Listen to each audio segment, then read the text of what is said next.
തമിഴ് സിനിമയിലെ മുൻനിര നായകന്മാരിൽ ഒരാളാണ് വിക്രം. മലയാള സിനിമയിൽ തുടങ്ങി പിന്നീട് തമിഴ് സിനിമയിലേക്ക് ചേക്കേറിയ വിക്രം അവിടെ സൂപ്പർ താരമായി മാറുകയായിരുന്നു. വിക്രം കേന്ദ്ര കഥാപാത്രമായി എത്തിയ പാ രഞ്ജിത്ത് സംവിധാനം ചെയ്ത തങ്കലായൻ ഓഗസ്റ്റ് 15-ന് തിയേറ്ററുകളിൽ എത്തിയിരുന്നു. ഒരു അഭിനേതാവാകുക എന്ന് പറയുന്നത് വളരെ ബുദ്ധിമുട്ടുള്ള കാര്യമാണ്. എന്നാൽ രജനികാന്തോ ഐശ്വര്യ റായോ അമിതാഭ് ബച്ചനോ ആകുക എന്ന് പറയുന്നത് അതിനേക്കാൾ പ്രയാസമാണെന്നും വിക്രം പറയുന്നു. കാരണം നിരന്തരം ആളുകളുടെ നിരീക്ഷണത്തിലാണ്. എപ്പോഴും അവർക്ക് ബെസ്റ്റ് കൊടുക്കേണ്ടി വരും. പ്രത്യേകിച്ച് ഇന്ന് എല്ലാവരുടെയും കയ്യിൽ ക്യാമറ ഉള്ള ഫോൺ ഉണ്ട്.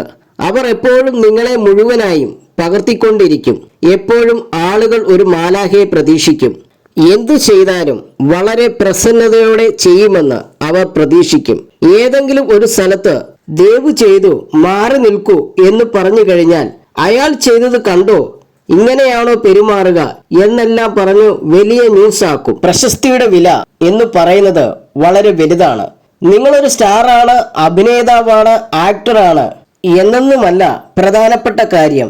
നിങ്ങളുടെ സ്വകാര്യത നഷ്ടമാകും എന്നുള്ളതാണ്. നിരന്തരമായി ഒരു നിരീക്ഷണത്തിന്റെ ഉള്ളിലേക്ക് എത്തിപ്പെടും എന്നുള്ളതാണ് വിക്രം പറയുന്നു.